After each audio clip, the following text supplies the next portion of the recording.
성경 봉독하겠습니다. 오늘 말씀은 여러분 욥기 1장입니다. 욥기 1장 1절부터 우리 12절까지 이렇게 보시겠습니다.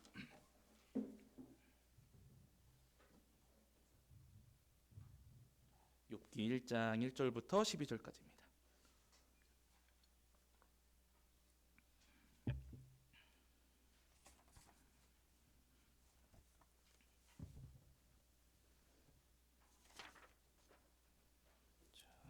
욥기 잠깐만요.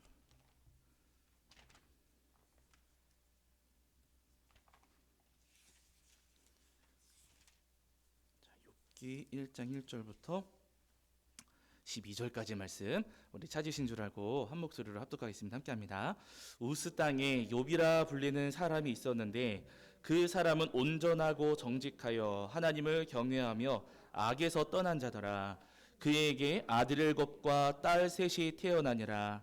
그의 소유물은 양이 7,000마리요 낙타가 3,000마리요 소가 500결이요 암나귀가 500마리이며 종도 많이 있었으니 이 사람은 동방 사람 중에 가장 훌륭한 자라.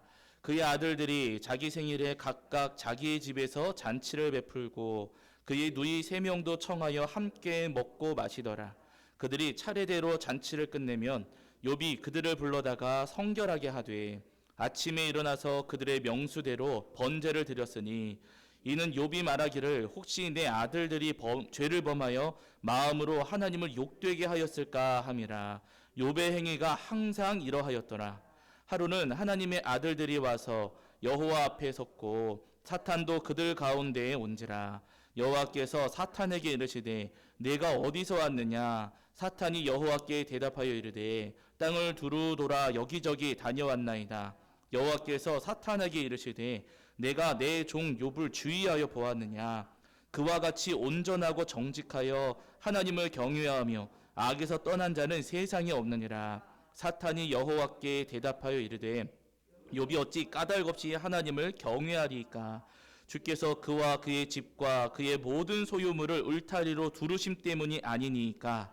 주께서 그의 손으로 하는 바를 복되게 하사 그의 소유물이 땅에 넘치게 하셨음이니이다. 이제 주의 손을 펴서 그의 모든 소유물을 치소서. 그리하시면 틀림없이 주를 향하여 욕하지 않겠나이까. 여호와께서 사탄에게 이르시되 내가 그의 소유물을 다 내 손에 맡기노라. 다만 그의 몸에는 내 손을 대지 말지니라. 사탄이 곧 여호와 앞에서 물러가니라. 아멘. 자, 이제 오늘과 내일 이틀 동안에 저희가 욥기 말씀, 욥기 말씀을 이제 살펴보려고 합니다. 욥기 한 구절 한 구절 다 자세하게 살펴보면 너무 좋겠지만은요, 그럴 시간이 없어요. 저희가 이틀 동안에 또 1시간씩 하니까 2시간 동안에 1장부터 42장까지의 말씀 큰 대략적인 부분을 이제 살펴봐야 되는데 한 구절씩 자세하게 하기엔 너무 시간이 부족해서 다만 이제 우리 성도님들이 욥기를 읽어 내려가실 때 욥기를 읽어가실 때 헤매지 않으시도록 욥기를 좀 그래도 그 맥락을 따라서 잘 읽으실 수 있도록 제가 큰 흐름을 잡아드릴 테니까요. 그 흐름을 잘 기억하시면서 이 말씀을 읽어가셨으면 좋겠습니다. 자, 먼저 여러분이 욥기 말씀 잘 아시는 것처럼 이 말씀의 제목이 욥기 이렇게 되어 있어요. 우리 성도님들 읽어보셔서 아시겠지만은요, 이 말씀에 등장하는 욥이라는 인물, 그 인물의 이름을 따가지고 이 말씀의 제목을 욥기 이렇게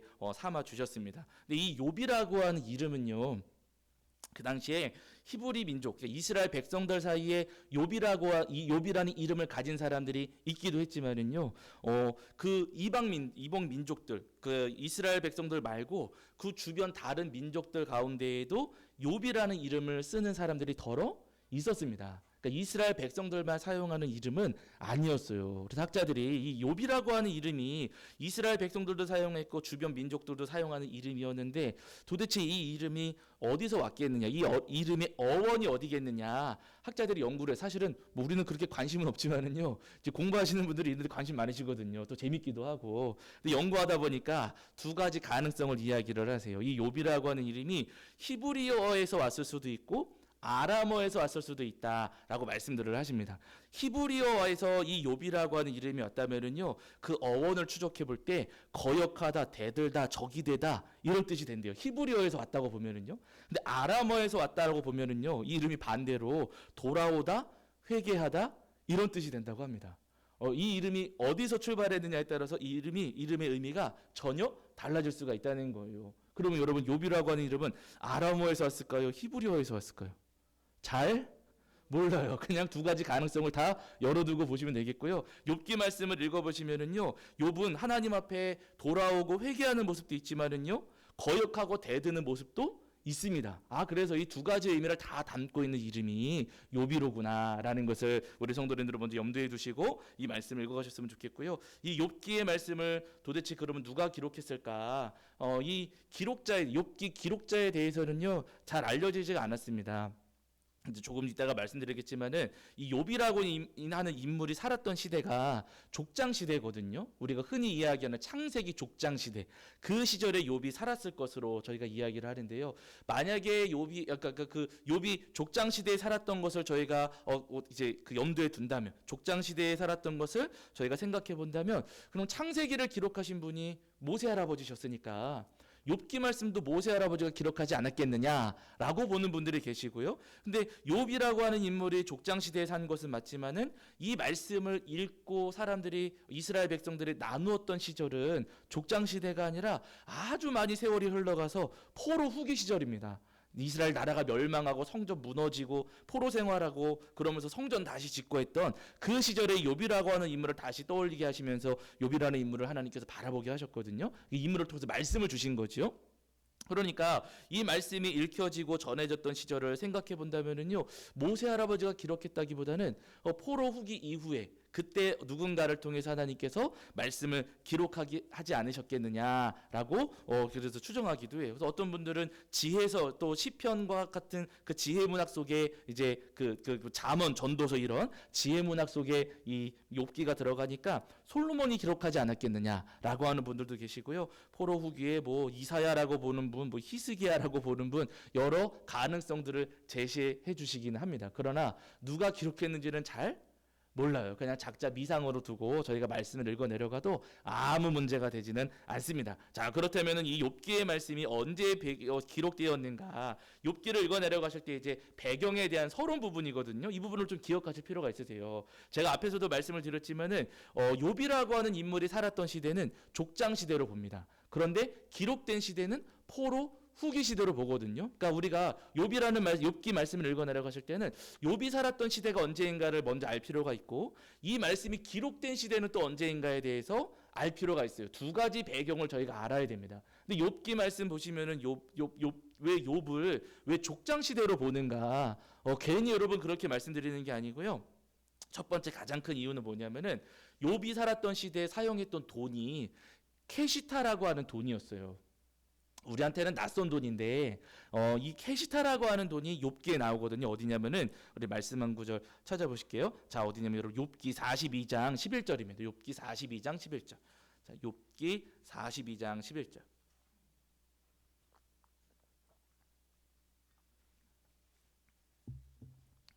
또 오늘은 좀 공부하는 시간이니까요. 성경도 좀 찾아보시고 조금 더 많이 찾아보시고 할게요. 자, 욥기 42장 11절입니다. 42장 11절.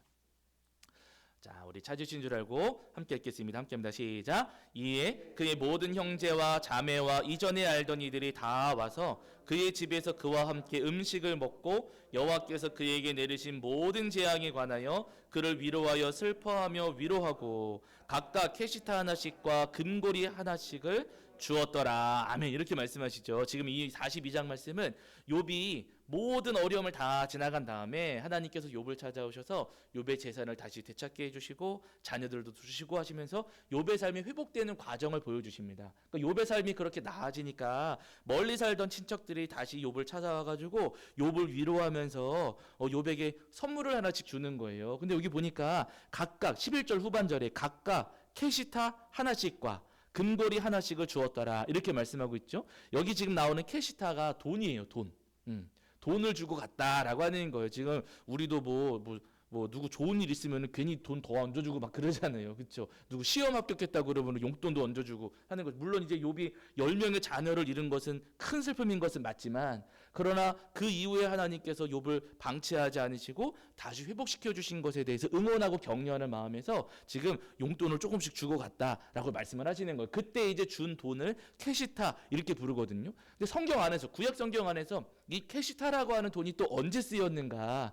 똑같은 화폐가 쓰인 시대가 여러분 욥이 살았던 시대 아니겠습니까? 욥은 캐시타라고 하는 돈을 썼으니까 캐시타라고 하는 돈이 언제 쓰였는가를 살펴보면은 욥이 살았던 시대를 저희가 확인해 볼 수가 있다는 거예요. 성경을 여러분 구약 성경을 쭉 읽어보시면은요, 캐시타라고 하는 돈이 나오지가 않아요. 어디 나오냐면 창세기에 나와요. 창세기 여러분 찾아보실게요. 자, 33장 19절입니다. 창세기 33장 19절. 자, 창세기 33장 19절. 네. 자, 저도 찾아야 됩니다. 창세기 33장 19절. 네, 창세기 33장 19절입니다. 33장 19절. 네, 창세기 33장 19절입니다. 33장 19절. 우리 성도님들 저희 그 밴드에서 같이 읽으시는 분들은 며칠 전에 읽으셨죠? 하루 이틀 전에 읽으셨단 말씀이죠? 네. 자, 33장 19절입니다. 자, 읽겠습니다. 시작. 그가 장막을 친 밭을 세겜의 아버지 하몰의 아들들의 손에서 베크시타에 샀으며, 아멘, 이렇게 말씀하시죠. 여기 보시니까 지금 이게 무슨 장면이냐면은 야곱이 밧다다람에서 돌아왔어요. 고향으로 돌아오는데 형 에서를 만났습니다. 근데 에서가 나하고 같이 가자라고 하니까 이제 그 야곱이 아니에요. 저희는 가족도 많고 짐승들도 많은데 우리 짐승 새끼들이 약합니다. 형님 따라서 못 갑니다. 저희는 그냥 요 근처에 있겠습니다. 해가지고 머무르게 된 곳이 어디냐면 세겜이라고 하는 곳이에요. 근데 세겜에 야곱이 머무르면서 세겜에 장막을 치고 그곳에 장막 친 그 땅을 야곱이 샀다는 거예요. 그런데 사면서 뭘 줬어요? 베크시타. 여기 크시타라고 했지만 여기 캐시타입니다. 지금 저희가 욥기에서 읽었던 캐시타하고 여기 창세기 33장 19절에 나온 크시타하고 여러분 같은 화폐 단위예요. 발음에 따라서 조금 이렇게 표현이 달라진 거거든요. 어쨌든 지금 여러분 욥이 사용했던 돈을 똑같이 야곱도 사용했다라고 지금 성경에서 우리에게 표시해 주고 계시는 거예요. 그러면은 욥이 살았던 시대하고 야곱이 살았던 시대하고 비슷하구나라는 것을 저희가 생각해 볼 수가 있다는 겁니다. 그 이후에 이 크시타 혹은 캐시타라고 하는 표현이 여호수아에 나오기는 해요. 근데 여호수아 시절에 이 돈을 사용해서 나온 게 아니고요. 여호수아가 오래전 야곱이 이 땅을 크시타 주고 샀습니다. 라고 이 시절의 일을 다시 이야기하면서 다시 그 표현이 나오거든요. 그러니까 여호수아 시절에 그 돈을 사용해서가 아니라 야곱이 샀습니다라고 하는 것을 다시 언급한 것뿐이기 때문에 여호수아 시절에 크시타를 사용했다고 볼 수는 없어요. 그렇기 때문에 지금 욥이 크시타를 사용한 것 그리고 야곱이 크시타를 사용한 것을 볼 때 욥이 살았던 시대는 야곱이 살았던 그 이제 족장 시대로겠구나. 족장 시대에 욥이 살았겠구나라는 것을 저희가 추정해 볼 수가 있습니다. 그리고 또 족장 시대로 보는 중요한 이유 가운데 하나가 뭐냐면은요. 오늘 말씀을 보시면은 욥기에도 보시면은 욥이 자녀들의 생일날 욥이 하나님 앞에 예배를 드렸다 그러잖아요. 제사를 집례했다, 예배를 집례했다라고 말씀을 하시는데 여러분 레위기 같은 말씀 보시면은 이스라엘 백성들 가운데 예배를 집례하는 것은 누구예요? 제사장이 하잖아요. 그런데 구약 성경 쭉 말씀을 보시면서 예배를 집례할 때 제사장이 아니라 족장, 그 집안의 어른이 예배를 집례하던 시절이 있었어요. 그때가 언제예요? 족장 시대입니다. 족장 시대에는 제사장이 없었기 때문에 아직 그 제도가 하나님께서 명확하게 말씀해 주지 않으셨기 때문에 가장 그 집안의 어른인 족장이 예배를 집례했어요. 근데 욥이 예배를 집례한 것을 볼 때 족장 시대로겠구나 라는 것을 저희가 또 확인해 볼 수가 있는 거고요. 그리고 또 한 가지 중요한 이유가 뭐냐면은 여기 오늘 말씀도 보시면은 욥이 굉장히 큰 부자였다고, 오늘 이제 욥기에서도 저희가 읽은 말씀에서도 욥이 어마어마한 부자였다고 저희에게 말씀해 주시거든요. 그러니까 그러면서 이제 언급하는 것이 뭐냐면은 욥이 거느린 하인이 많았고 욥에게는 가축이 많았기 때문에 부자였다 이렇게 말씀을 하세요. 그러니까 이 시절에 부의 척도 부자가 누구냐라는 것을 이야기할 때 이 시절에는 거느린 하인과 가축 그리고 자녀의 수를 가지고서 부자다 아니다를 판단을 했다는 겁니다. 여러분 오늘 요즘 시대에 저 고양이 100마리 키웁니다. 부러우세요? 안 부러우세요? 그 짓을 왜 여러분 그러지 않으시겠습니까? 아니면 요즘에 저 아들 딸 10명 낳았습니다. 그럼 뭐라고 하시겠어요? 와, 그러시겠습니까? 한숨부터 나오시겠습니까? 한숨부터 나오죠. 어떻게 애들 키우려고 그랬는가? 나라에서 아무리 도와준다 그래도 어떻게 키우려고. 그래서 여러분 10명 낳았다고 해도 우리는 부자라고 생각하지를 않아요. 고양이 100마리, 뭐 강아지 100마리를 키운다 그래도 부자라고 생각하지를 않습니다. 요즘엔 누가 부자예요? 돈인데 요즘에는 돈보다도 또 뭐가 있다 그래? 조물주의. 뭐 그 말이 좋은 말은 아니지만 건물주. 요즘에는 여러분 건물을 가지면 부자라 그러잖아요. 그렇죠. 뭐 강남에 무슨 땅이 있다, 건물이 있다 그러면은요 건물 가진 사람 부자라 그래요. 근데 옛날 오래 전에 우리나라도 뭐 조선 시대 아니면 고구려 시대 이럴 때 뭐 땅 가졌습니다. 부자 뭐 건물이 있습니다. 물론 이제 뭐 백채 뭐 집이 백채면은 부자다 뭐 이렇게 하기도 했겠지만은요 부의 척도가 시대마다 달랐다는 거예요. 부를 누가 부자인가에 대한 기준이 시대마다 달랐는데 지금 욥이 살았던 시대에는 가축과 하인의 수, 자녀의 수가 부를 가늠하는 기준이 되었다고 하는 겁니다. 그러면은 그 성경의 역사를 쭉 돌아볼 때 가축과 하인의 수, 자녀의 수를 부자라고 보았던 시절이 언제인가 보면은요 족장 시대예요. 족장 시대에는 가축의 수, 하인의 수, 자녀의 수를 보고서는 부자다, 부자 아니다를 이제 판단했기 때문에 지금 욥이 살았던 시대도 지금 족장 시대로겠구나라고 저희가 확인해 볼 수가 있습니다. 이런 여러 가지 이유 때문에 지금 욥이 살았던 시대를 저희가 족장 시대라 이렇게 이야기를 하는 거예요. 그런데 제가 앞에서도 말씀드렸지만은요, 족장 시대에 살았던 이 욥을 다시 떠올리고 하나님께서 욥을 하나님께서 이스라엘 백성들을 소개해 주시면서 말씀 들려주셨던 시대는 족장 시대가 아니라 포로 후기 시대입니다. 이스라엘 나라가 멸망하고 나서 다시 이제 포로로 끌려갔다가 70년 만에 돌아오고 성전 제2성전 다시 짓고 했던 그 시절, 그런 시절에 하나님께서 욥이라고 하는 인물을 이스라엘 백성들에게 소개해 주시면서 이 말씀을 들려주셨어요. 굉장히 오랜 세월이 지난 뒤에 이 말씀을 주셨습니다. 그러면은 왜 그 시절이라고 이야기를 하십니까? 이유가 있어요, 여러분. 이것도 근거를 한번 이렇게 보여드릴게요. 어디냐면은 자, 어디님 여기 말씀 보지 욥기 6장 19절입니다. 욥기 6장 19절. 자, 욥기 6장 19절.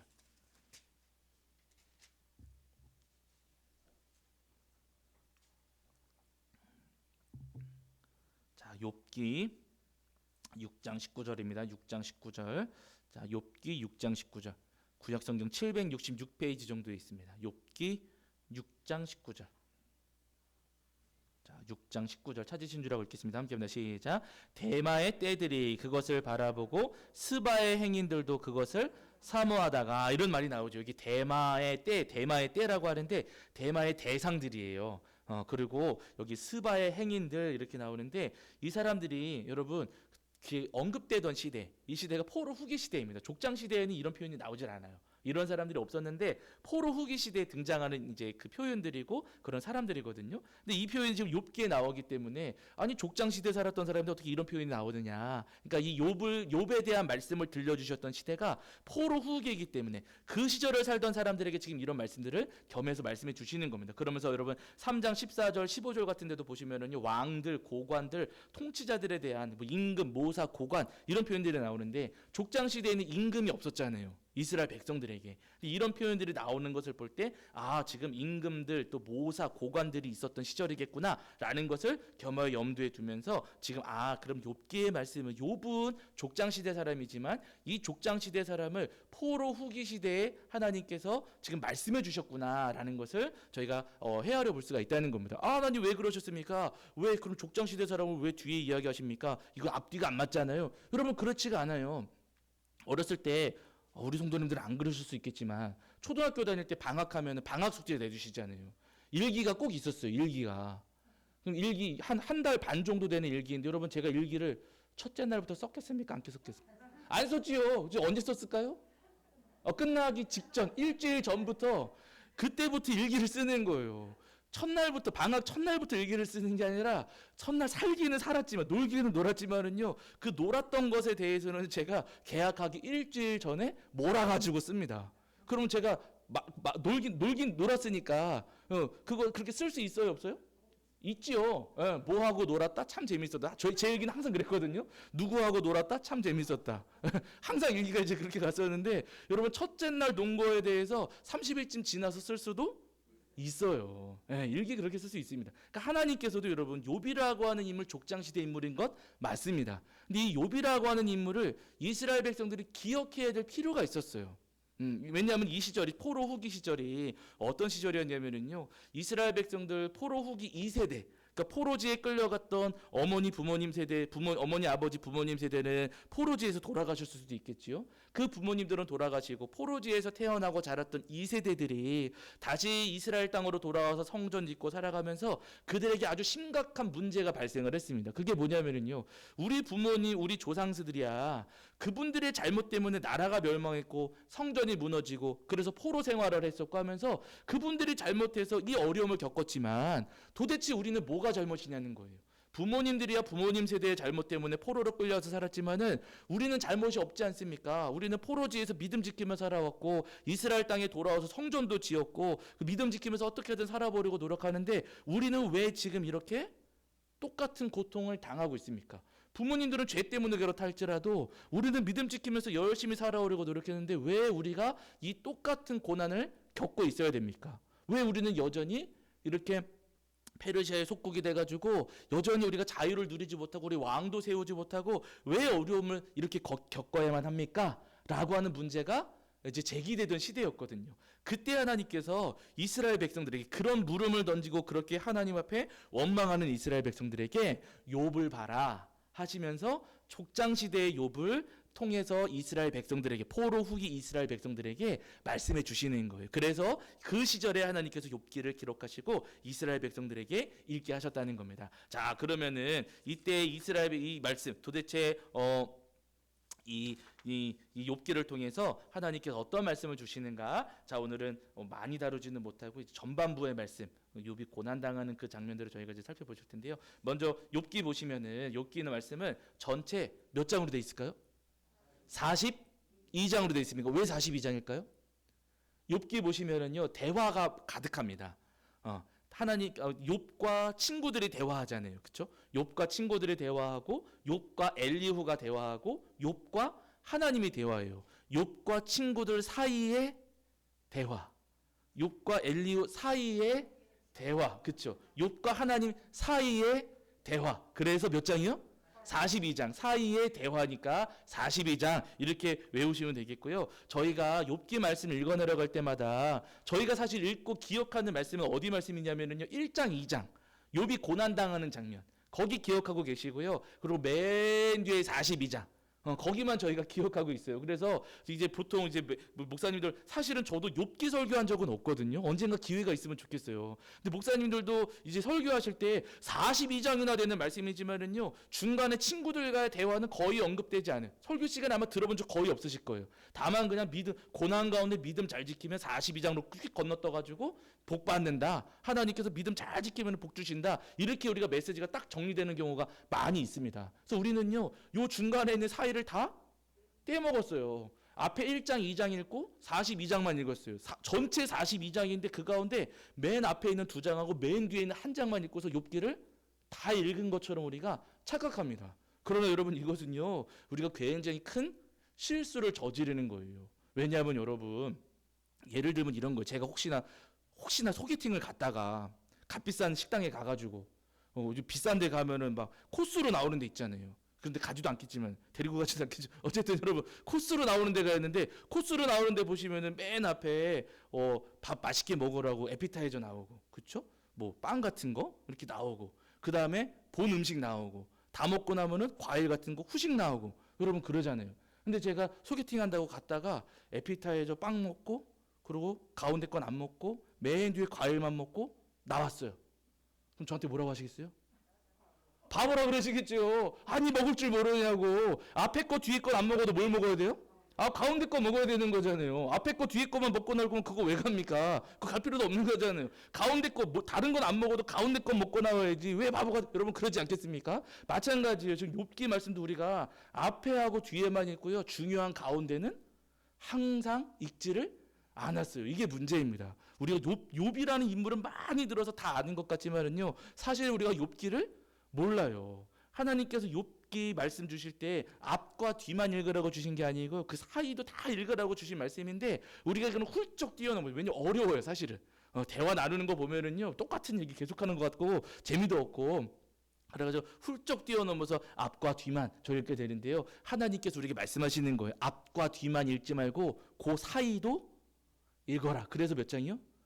42장. 예, 그렇게 외우셔도 되십니다. 하나님과 욥 사이의 대화 42장이고요. 1, 2장과 42장 사이도 읽어라 하셔가지고 42장 이렇게 기억하셔도 되십니다. 하나님께서 우리에게 이 욥과 친구들과의 논쟁을 통해서 우리에게 아주 중요한 말씀을 주시는 거예요. 자, 어떤 말씀인가 저희가 이제 보실 때 먼저 큰 그림을 먼저 그려보시면은요. 앞에도 말씀을 드렸지만 1장과 2장은 욥이 고난받는 장면이고요. 맨 뒤에 42장은 욥이 그 고난에서 다시 회복되는 장면, 하나님께서 회복시켜 주시는 장면이 이제 나옵니다. 근데 그 중간에는 욥과 친구들 사이에 논쟁이 있어요. 그래서 맨 앞에 3장부터 26장까지가 친구들 사이의 대화, 친구들 사이의 어떤 토론과 논쟁인데요. 세 명의 친구가 찾아와 가지고 욥하고 토론하고 논쟁을 합니다. 근데 이 토론, 세 친구와 토론하고 논쟁하는 것이 크게 세 번의 사이클로 돼 있어요. 한 번씩 대화가 끝나는 게 아니라 크게 세 바퀴를 도는 겁니다.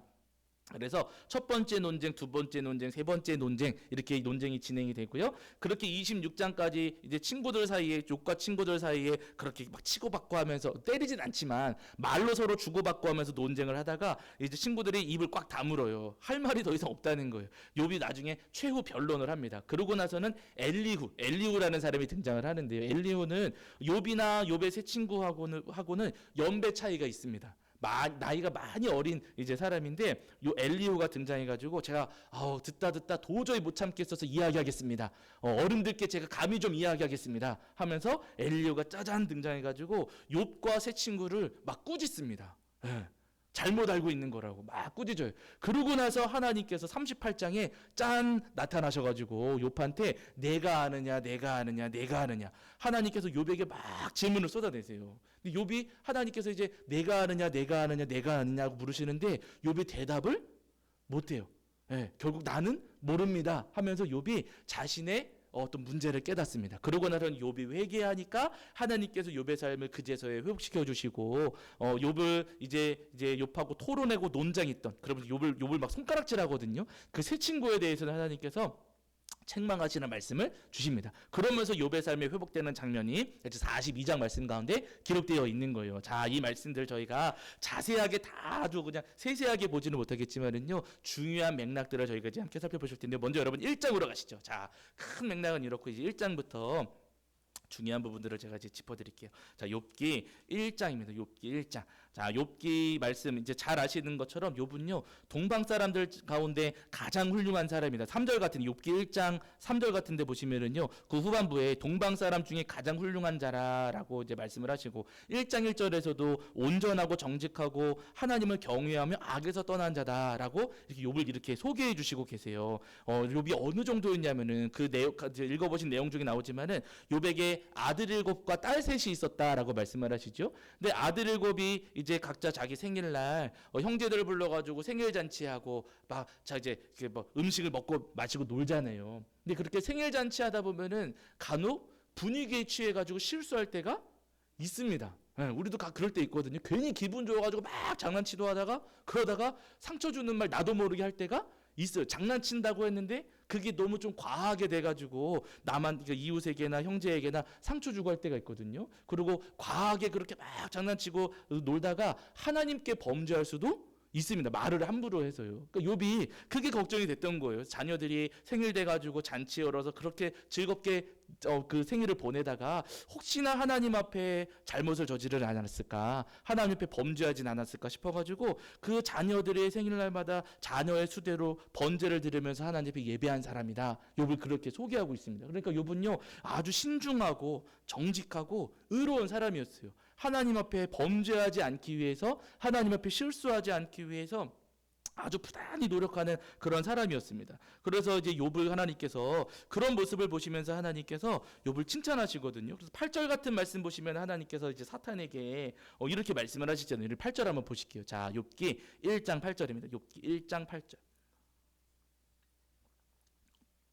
사탄에게 자랑하시는 장면이거든요. 자, 1장 8절 읽겠습니다. 시작. 여호와께서 사탄에게 이르시되 내가 내 종 욥을 주의하여 보았느냐 그와 같이 온전하고 정직하여 하나님을 경외하며 악에서 떠난 자는 세상에 없느니라 하면 이렇게 말씀하세요. 이 사탄이 세상을 두루 다 돌아보고 왔을 때 하나님께서 물으시거든요. 너 사탄아 너 세상을 다 구경하고 왔는데 내 종 욥 봤느냐?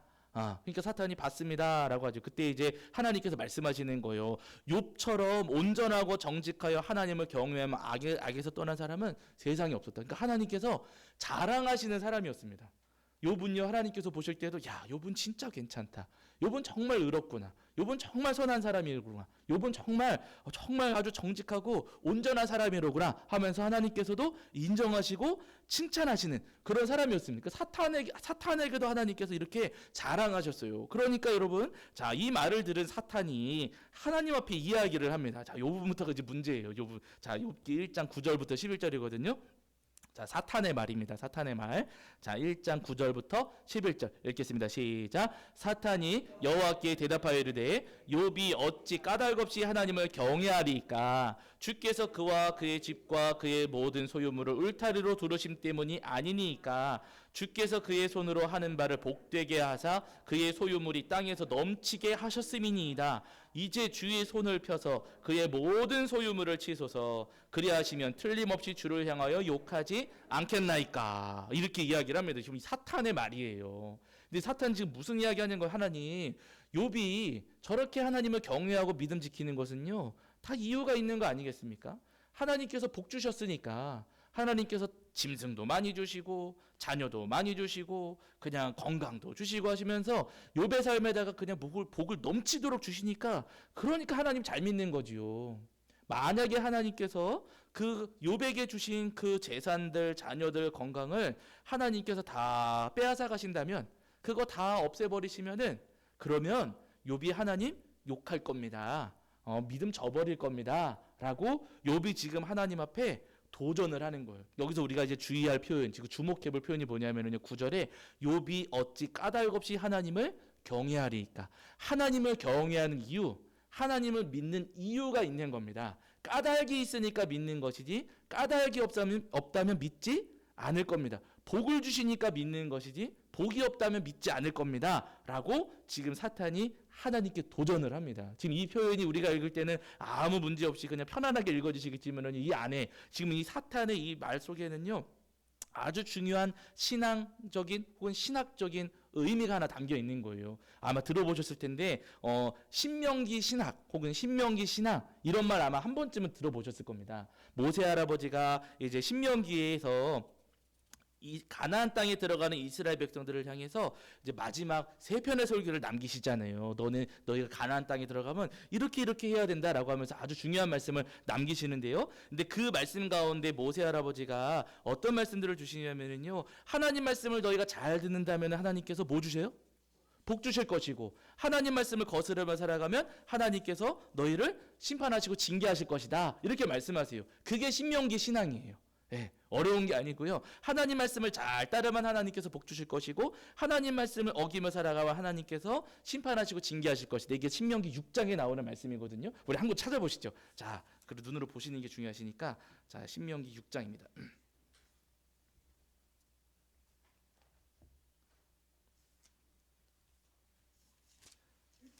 자, 신명기 6장.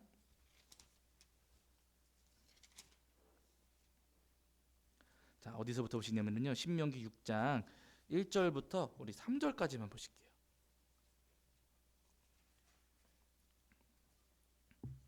자, 6장 신명기 6장 1절부터 3절입니다. 신명기 6장 1절부터 3절까지.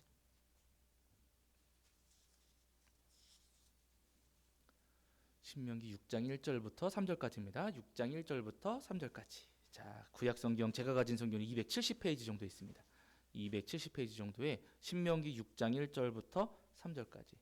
신명기 6장 1절부터 3절까지. 사경회라 제가 평소보다 조금 더 성경을 많이 찾아볼게요. 공부하시다 생각하시고 귀찮으시더라도 같이 하셨으면 좋겠어요. 신명기 6장 1절부터 3절입니다. 자, 읽겠습니다. 시작. 이는 곧 너희의 하나님 여호와께서 너희에게 가르치라고 명하신 명령과 규례와 법도라. 너희가 건너가서 차지할 땅에서 행할 것이니 곧 너와 내 아들과 내 손자들이 평생에 내 하나님 여호와를 경외하며 내가 너희에게 명한 그 모든 규례와 명령을 지키게 하기 위한 것이며 또 내 나를 장구하게 하기 위한 것이라. 이스라엘아 듣고 삼가 그것을 행하라. 그리하면 내가 복을 받고 내 조상들의 하나님 여호와께서 내게 허락하신 같이 젖과 꿀이 흐르는 땅에서 내가 크게 번성하리라. 아멘. 하나님께서 모세 할아버지한테 지금 약속해 주시는 말씀이세요. 하나님께서 주신 율례와 법도를 지키면 뭐 주신다고요? 복 주신다고요. 복 좋으세요? 싫으세요? 좋으시죠? 다 좋습니다. 여러분, 하나님께서 주신다고 약속하시는 거예요. 우리가 복 이야기하면 요즘에는 뭐 기복신앙이다 그래가지고 우리가 조금 알레르기 반응이 있기는 해요. 근데 여러분, 그냥 복 받으려고 믿는 것, 복만 받으려고 하는 것은 문제가 되겠지만은요, 하나님께서 말씀 지키는, 하나님 말씀 따르는 하나님의 백성들에게 복 주시겠다고 하시는 이 말씀은요, 하나님께서 우리에게 주신 약속입니다. 하나님께서 주신 약속이세요. 하나님께서 그 가나안 땅에서 말씀을 지키며 살아간다면 내가 너희들의 삶에 복을 내려주겠다. 하나님 분명히 약속해 주셨어요. 반대로 말씀 지키지 않으면 어떻게 돼요? 벌 받고 징계 받고 심판 받는 거. 그래서 여러분 10절 그 신명기 6장 10절 보시면 읽지는 않겠지만은 10절 위에 제목 달아 주셨잖아요. 뭐라고 돼 있습니까? 불순종에 대한 경고.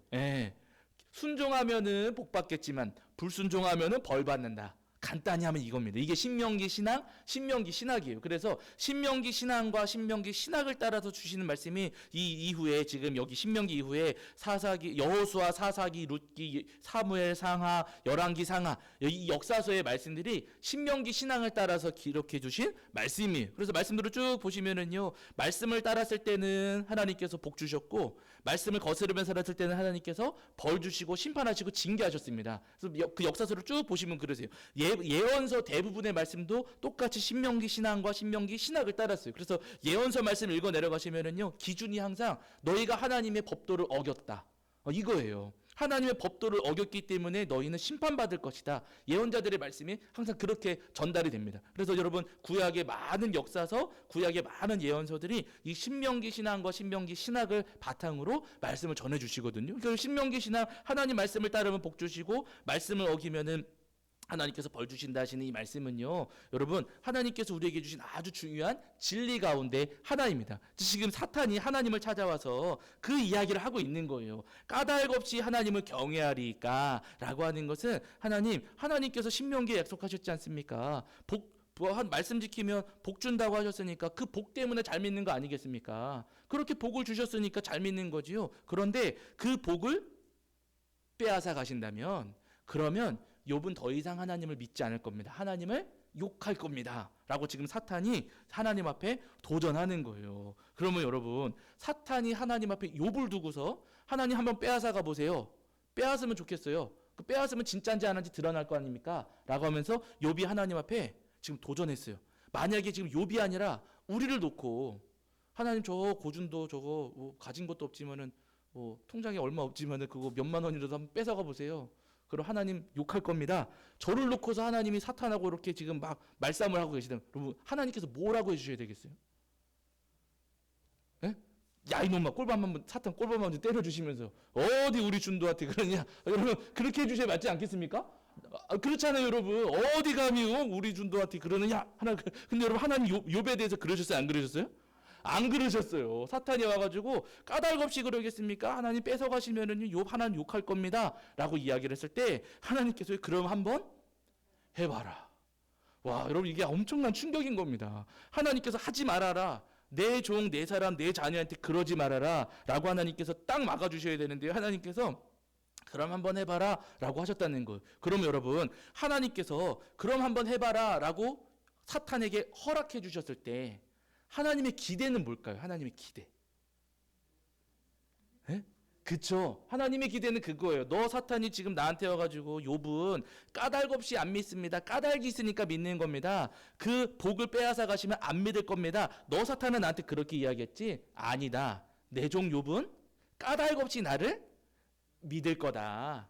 복을 빼앗아 가도 건강을 빼앗아 가도 가축을 다 빼앗아 가도 그래도 욥은 나를 믿을 거다. 너 한번 가서 해봐라 하시면서 하나님께서는요 그 기대가 있으셨던 거예요. 까닭 없이 나를 믿을 것이다. 하나님은 그 기대가 있으셨습니다. 여러분 이 기대, 까닭 없이 하나님을 믿을 것이라고 하는 이 기대는 욥한테만 가지신 게 아니라 여러분 오늘 우리에게도 똑같이 하나님이 가지시는 기대입니다. 우리가 하나님께서 주시는 복이 없더라도 하나님을 믿겠거니. 하나님께서 때때로 우리의 건강을 가져가시고 우리의 부를 가져가시고 또 때로는 우리 부흥을 하나님께서 교회를 조금 어렵게 만드신다 할지라도 그래도 하나님을 믿을 것이다. 그래도 예수님을 버리지 않을 것이다 라고 하는 기대가 하나님 오늘 우리에게도 동일하게 갖고 계시다는 거예요. 바라는 여러분, 우리 하나님의 그 기대에 믿음으로 반응하실 수 있는 저와 여러분이 되기를 주의 이름으로 간절히 축원합니다. 여러분 복 받을 때 믿는 믿음은요, 사실은 그건 누구나 합니다. 금을 던졌는데 고기가 매일 잡혀요. 믿겠어요, 안 믿겠어요? 아, 믿지요. 여러분 복 받아가지고 믿는 믿음은요, 그건 대단한 믿음 아니에요. 그건 진짜 평범한 믿음입니다. 여러분 진짜 믿음은 어떤 믿음이냐면요, 복이 없을 때도 믿는 믿음이에요. 건강이 없을 때도 믿는 믿음이 진짜 믿음인 것이고, 부흥하지 않아도 그래도 끝까지 십자가의 길 가는 것이 여러분 그것이 진짜입니다. 그래서 여러분 저도 뭐 작은 교회, 저희 교회도 작은 교회지만은요, 우리 주변에 작은 교회 목회하시는 목사님들 많이 계시지 않습니까? 저는 그래서 그 목사님들 존경스러워요. 큰 교회 목사님들도 대단하시죠. 물론 그 큰 교회 담임하시고 이렇게 설교하시는 게 얼마나 힘들겠습니까? 그러나 여러분 그분들보다도 열매도 없고 소망도 없고 희망도 없는데 아무런 변화도 없는데 그럼에도 불구하고 끝까지 그 사명을 지키고 계신 목사님들이 여러분 정말 대단한 목사님들입니다. 예. 우리 성도님들도 하나님께서 우리에게 지금 까닭 없이 나를 믿을 것이다 라고 하는 기대를 가지고 계시다는 거 우리 성도들 기억하시면서, 때때로 우리 삶에 병이 생긴다 할지라도, 때때로 우리 삶이 어려워진다 할지라도, 교회가 어려워진다 할지라도 끝까지 까닭 없이 우리 하나님을 믿고 따르시는 저와 여러분이 되기를 주의 이름으로 간절히 축원합니다. 자, 그렇게 해서 하나님께서 사탄에게 한번 해봐라 라고 하셨어요. 내 종류분 까닭 없이 나를 믿을 거야, 한번 해봐 라고 하셔가지고 사탄이 신나가지고 내려가가지고 욥의 삶을 아주 뒤흔들어 놓습니다. 잘 아시는 것처럼 여러분, 사탄이 이 욥에게 찾아가가지고 재산을 다 빼앗아가요. 거기 보시면 이제 그 욥이 어려움을 겪는 장면이 그 쭉 말씀이 나오거든요. 하루 아침에 욥이 가지고 있던 재산을 다 가져갑니다. 그리고 10명의 자녀도 다 데려가거든요. 다 죽게 되거든요. 근데 그날 여러분 욥이 잃어버린 재산이 어느 정도였냐면은요, 오늘 본문에 보시면 욥이 지금 가졌던 그 짐승이 양은 7,000마리, 낙타는 3,000마리, 소는 500결이, 암나귀는 500마리 이렇게 소개를 하고 있거든요. 지금 뭐 양이 한 마리에 얼마인지 저희가 잘 모르고, 소는 여러분 한 마리에 얼마죠? 소? 몇 년 전에는 한 마리에 300만 원 이랬거든요. 300만 원. 그럼 여러분 다른 거 빼놓고 소 500결이 한 마리에 300만 원으로만 계산해 가지고 500 곱하기 300만 원 하면 얼마예요? 15억. 네. 15억을 하나님께서 하루아침에, 예? 결이면 그쵸. 결이면 2마리죠. 예, 결이면 2마리예요. 그러면은 2배로 해야 돼요. 그럼 얼마예요? 30억. 예, 30억. 하루아침에 30억을 싹 가져가죠. 근데 30억만 아니라 거기에다가 양이 7,000마리, 낙타 3,000마리거든요. 낙타는 우리는 사실은 동물원 가야 보기 때문에 오늘날 우리 시세로 계산하면 안 될 것 같아요. 근데 이 시절에는 뭐 낙타가 많았을지 적었을지 모르겠지만 계산하기 복잡하니까 그냥 낙타도 그럼 여러분 그냥 대충 100만 원 치자고요. 저희가 양보해가지고. 그럼 3,000마리 곱하기 100만 원 하면 얼마예요? 예? 30억. 그냥 딴 거 다 빼놓으시고 낙타하고 소만 놓으시고 30억 더하기 30억이니까 60억. 하루아침에 60억이 싹 사라졌어요. 어떻게 하시겠어요? 내 돈 아니니까 우리 성도님 그래요.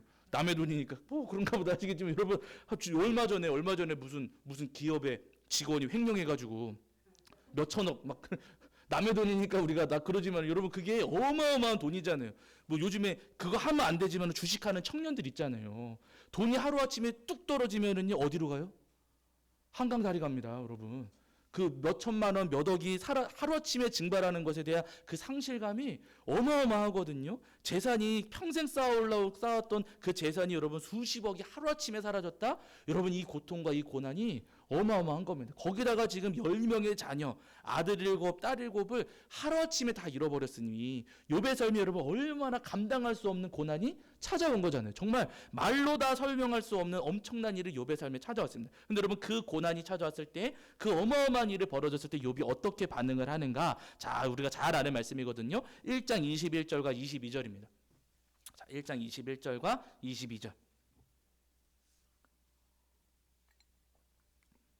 자, 욥기 1장 21절과 22절 읽겠습니다. 시작. 내가 모태에서 알몸으로 아닌가? 제가 잘못 찾았네요. 네. 이르되 빼먹었네. 읽겠습니다. 시작. 이르되 내가 모태에서 알몸으로 나왔사온즉 또한 알몸이 그리로 돌아가올지라. 주시니도 여호와시요 거두시니도 여호와시오니 여호와의 이름이 찬송을 받으실지니이다 하고 이 모든 일을 욥이 범죄하지 아니하고 하나님을 향하여 원망하지 아니하니라. 아멘. 맞습니다. 제가 이르되를 빼먹었어요. 제가 읽어야 되는데 맞아요. 욥이 그렇게 큰 고난을 당했음에도 불구하고 여러분 뭐합니까? 여호와의 이름을 찬송 받으실지니이다. 예. 이거 여러분 할 수 있습니까? 이렇게? 저도 못해요. 예. 말도 안 돼요, 사실은. 정말 말로 상상할 수 없는, 표현할 수도 없는 엄청난 일을 겪었음에도 불구하고 여러분 욥은 여호와의 이름은 찬송 받으실지로다 하면서 하나님을 오히려 찬송하고 22절에 보시면 이 모든 일에 욥이 범죄하지 않고 하나님을 향하여 원망하지도 않았다. 그러니까 욥은 여러분 정말 대단한 분이세요. 욥은 정말 대단한 분이십니다. 그 엄청난 일을 겪고서도요 하나님 앞에 원망하거나 불평하지도 않고 오히려 찬송했다는 거예요. 그러니 여러분 이렇게 욥이 믿음을 지켰어요. 신명기 신앙을 따른다면 욥이 이렇게 믿음을 지켰어요. 그럼 그 다음에 뭐가 돼야 돼요? 복을 주셔야 되잖아요. 근데 여러분 그 다음에 복이 있습니까? 없습니까?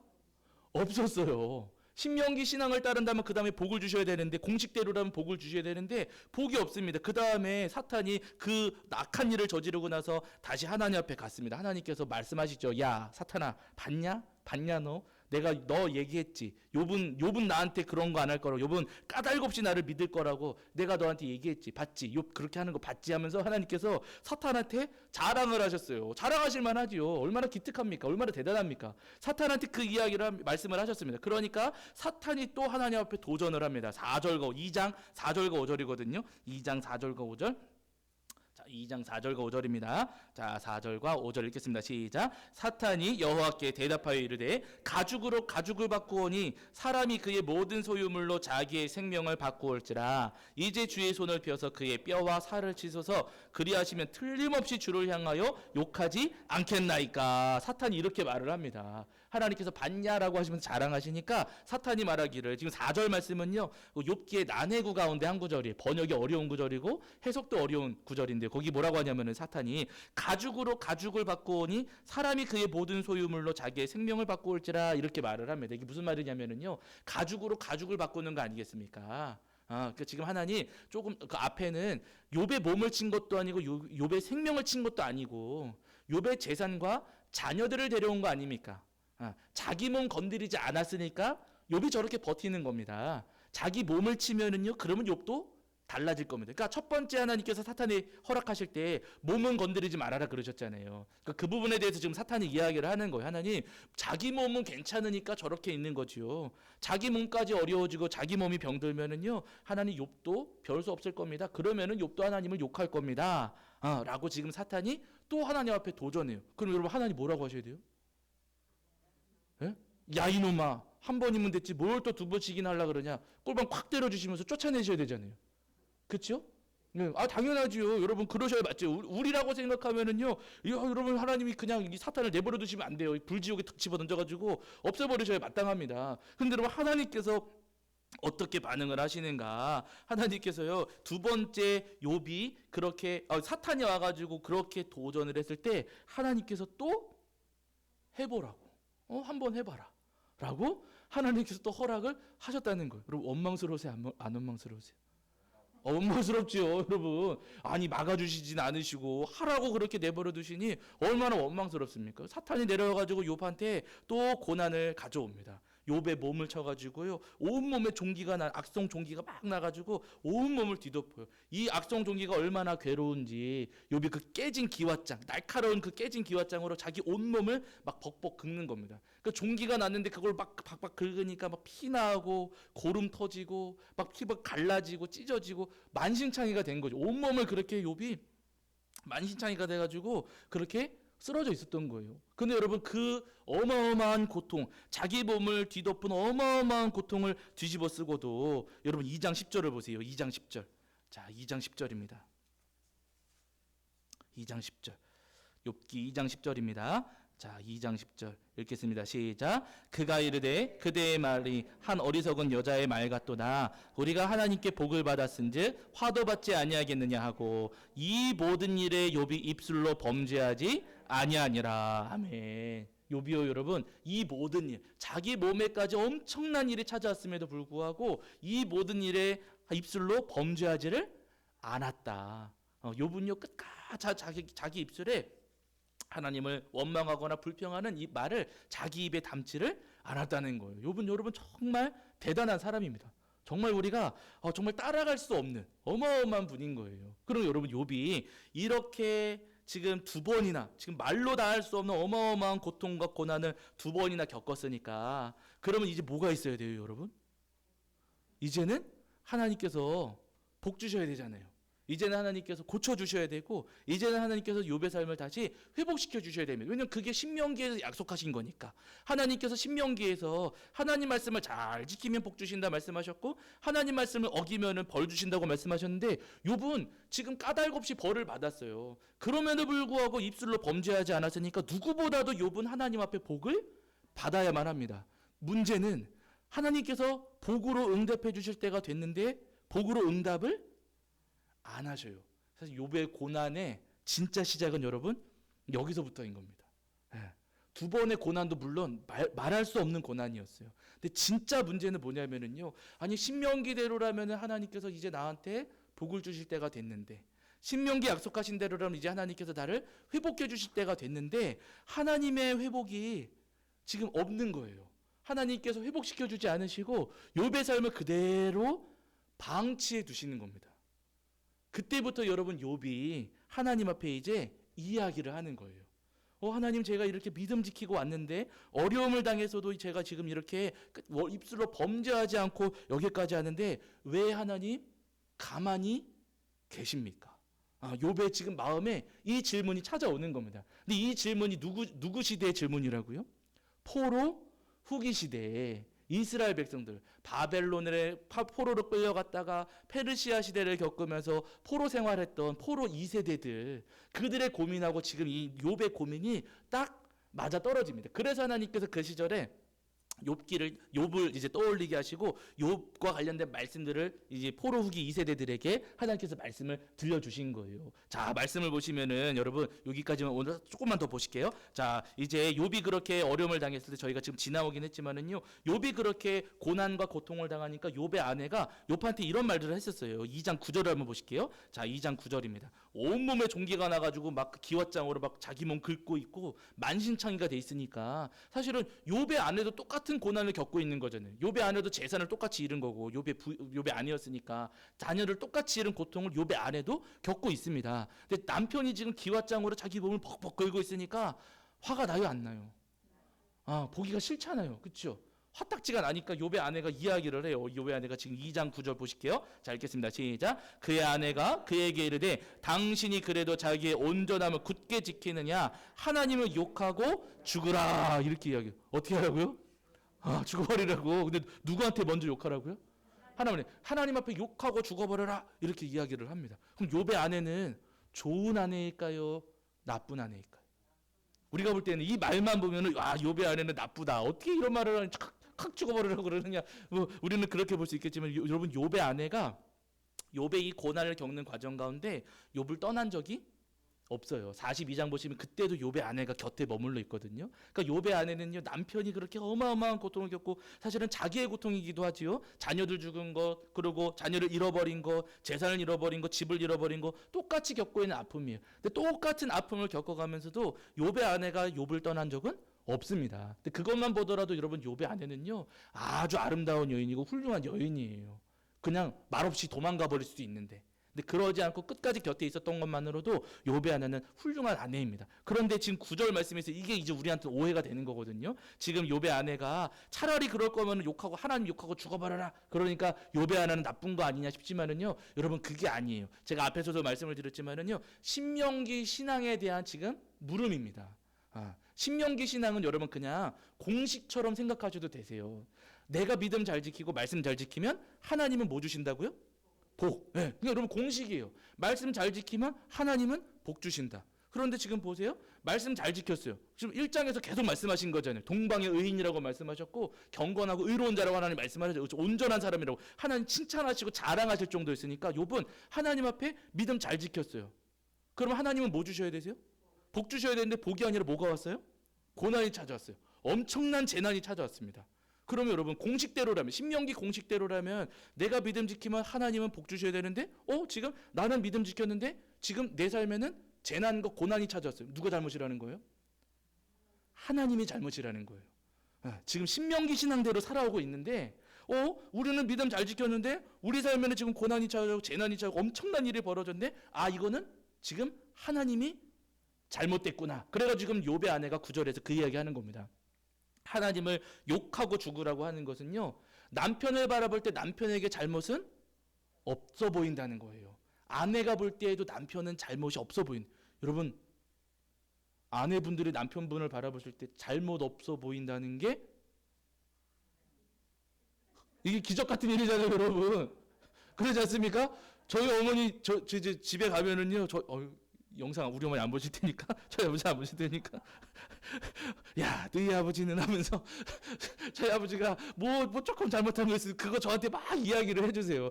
너희 아버지는 맨날 저거 왜 하지는지 모르겠다. 근데 아버지도 저한테 와가지고 어머니 없을 때 야 너희 엄마는 옷을 왜 버리지도 않고 저렇게 싸우는지 모르겠어. 집이 엉망진창이다. 저희 아버지는 저희 아버지가 그 나사를 모으세요. 이거 모아가지고 이렇게 무거워지면은 팔아가지고 저희 작은 형 교회 갖다 주시고 이제 막 그러거든요. 근데 그게 무거운 게 몇 톤이 돼요. 근데 무거운 게 쌓였으니까 어머니는 귀찮으신 거예요. 너희 아버지는 저거 갖다 팔지도 않고 왜 저렇게 쌓아놔가지고 집을 지어오게 했는지 저한테 그러시고. 그러니까 여러분 사실은 이게 또 가까우시니까 그런 말씀도 하시겠지만은요. 아내분이나 남편분이나 아내야 남편을 바라보실 때 흠없어 보인다, 의로워 보인다 라는 마음 갖기가 여러분 쉽지가 않습니다. 이게 기적 같은 마음이에요. 근데 여러분 욥의 아내가 욥을 바라볼 때는 내 남편한테는 문제가 없어 보인다는 거예요. 왜냐하면 신명기 신앙대로 말씀대로 살아왔는데 지금 결과가 이러니까 이거는 하나님 잘못이야. 하나님께 문제가 있어요. 지금 약속대로 안 하셨으니까 그냥 여보 하나님 욕하고 그냥 콱 죽어버리세요. 그렇게 말씀대로 했는데도 이렇게 할 바에는 그냥 콱 죽는 게 나을 것 같아요. 하나님 이상해요. 지금 욥의 아내가 그 이야기하는 거예요. 욥의 아내도 신명기 신앙대로 지금 자기들의 삶을 가만히 돌아보니까 이건 하나님 문제다라고 생각을 한 겁니다. 그래서 이 표현을 하는 거예요. 욥의 아내를 나쁘다라고 우리가 함부로 단정지어서는 안 된다는 거죠. 자, 이러면서 여러분 욥이 그 고난 가운데 방치됩니다. 하나님께서 회복시켜 주셔야 되는데 회복시켜 주지 않으시고 그냥 그렇게 딱 끝나버린 거예요. 그 어려운 가운데 욥이 방치돼요. 그 소문이 이제 여러 지역에 퍼졌고 친구들도 욥이 고난당한다는 그 소식을 듣게 되지요. 그 친구들이 욥을 찾아와가지고 어려움 당한다고 하니까 자녀들을 하루아침에 잃어버렸고 재산도 다 잃어버리고 지금 온몸에 종기가 나가지고 고생하고 있다는 소식을 들으니까 세 친구들이 먼 걸음을 달려와가지고 이제 욥을 찾아와서 대화를 나누거든요. 자, 그 장면부터는 저희가 내일 그 장면은 내일 이제 나누도록 하겠습니다. 오늘 여기까지 말씀을 나누겠고요. 우리 찬송하시고 주기도문으로 마치도록 하겠습니다. 찬송가 338장입니다. 그러니까 내일도 오셔야 되세요. 아시죠? 여기가 중요한 거거든요. 여기까지 다 아시는 내용이 있으니까 내일도 오셔야 돼요. 자, 338장입니다. 338장.